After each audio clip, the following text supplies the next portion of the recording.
Welcome once again to Lehto's Law. Here's Steve Lehto. One topic car guys and gals will discuss is how cars over the years have been designed in such a way as to protect us from ourselves, to protect the driver in a way that the driver could protect themselves if they wanted to, but the car kind of forces you to. So a great example of that, of course, is the buzzer that lets you know that your seatbelt is not on. Okay, you didn't put your seatbelt on and the car will buzz at you and let you know you need to put your seatbelt on. Well, it's about to get a little more nanny-ish because General Motors is expanding the feature that prevents the driver from shifting the car into drive if the seatbelt is unbuckled. Sebastian Bell wrote this story for carscoops.com. This has been widely reported. I poked around and I found a couple different versions of it, but the program is called Buckle to Drive, and it's a feature that General Motors is expanding to more vehicles and will take into account the front passenger seat in some models starting in 2023. So the feature, designed to prevent a driver from shifting out of park and into drive if their seatbelt is unbuckled, was first introduced as an extension of the teen driver mode on the 2020 Chevrolet Colorado, Traverse, Malibu, and Canyon, as well as the 2021 Equinox and the 2022 Blazer. So the teen driver mode was a mode ostensibly aimed at teen drivers to get them in the habit of buckling their seatbelts to make sure the seatbelt was buckled before they started driving. So on some levels, I suppose some people are going to say, it sounds like a decent idea. We want to teach these kids how to drive. Other people right now are going, wait a second. Is this the car company's job? Because there's no federal mandate on this, obviously. It's just something General Motors has decided to do. So the feature is standard now on the 2021 Cadillac CT4 and CT5, as well as the Chevrolet Malibu, Corvette, and the Buick Envision from the same model year. From next year, it will be a default feature in the 2022 Chevrolet Traverse, Tahoe, Suburban, and Silverado, as well as the GMC Sierra, Yukon, and Hummer, and the Cadillac Escalade. This is all according to the GMTechLink.com. Now, starting in 2023, the buckle to drive feature will also prevent the driver from shifting from park into drive if the front passenger seat is occupied and unbuckled. So there'll be some sensor in there that can say, hey, there's enough weight on the seat to make me think that somebody is sitting there, and there's no indication they're buckled, so we're going to not let this vehicle get put into drive. The feature, however, can be turned off both on vehicles in which it is a feature of the teen driver mode and in which it is on by default. This can be achieved through the settings menu. Any car with the feature will also be capable of shifting into gear with the belt unbuckled if the driver waits until the message on the screen times out. So it won't let you go into drive.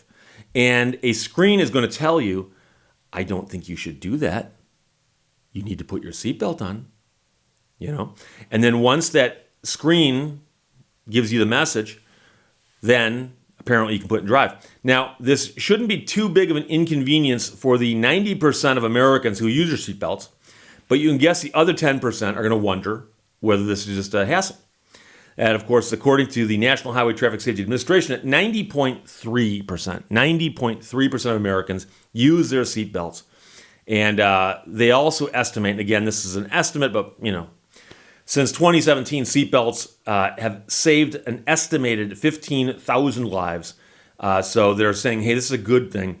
This will prevent you from shifting into drive if your seatbelt is not buckled. And then, like I said, there'll be a situation where the warning on the screen will time out, and then you can drive if you want to. Of course, people in my audience have already figured this out, but I'm going to tell you, for the people who haven't figured it out, the real problem here, there's two problems. There's the one problem, which is obvious, and that is that a car maker is determining how you should behave and saying, here's how we think you should behave, and we're going to put in a thing that'll kind of chide you, and it'll actually, do this at you if you don't do what they think you ought to do. So they're doing behavior modification, and there's no law requiring this. If the feds wanted this, we could talk all day long about it.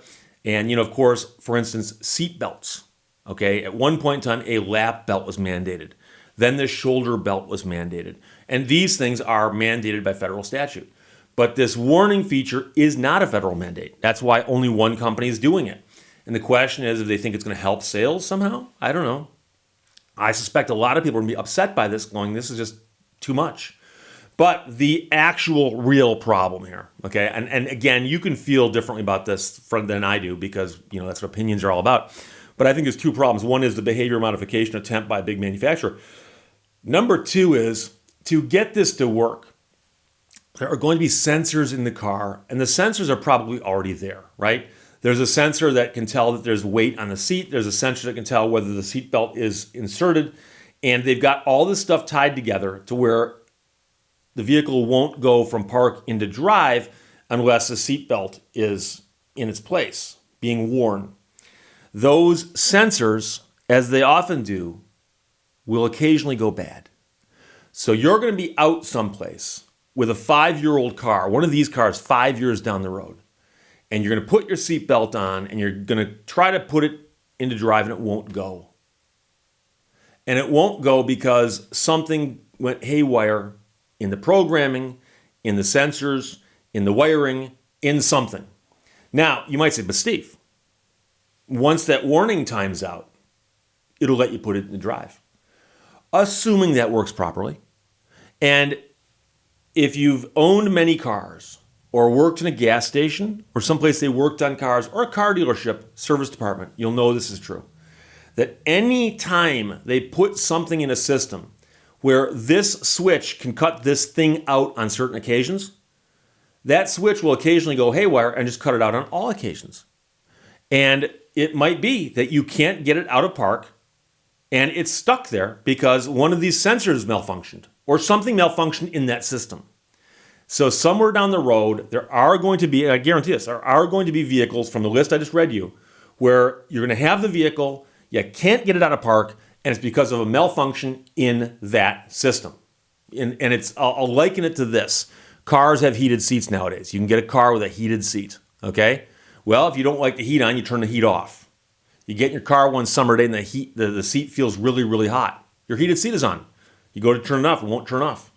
There's something wrong in that little system there. It's presumably a very easy thing to understand, but you got to go get it fixed. So someone's got to actually go through the system and find out what's malfunctioning. Is the switch broken? Is there something in it that needs to be replaced? Is something out of alignment? What's going on here?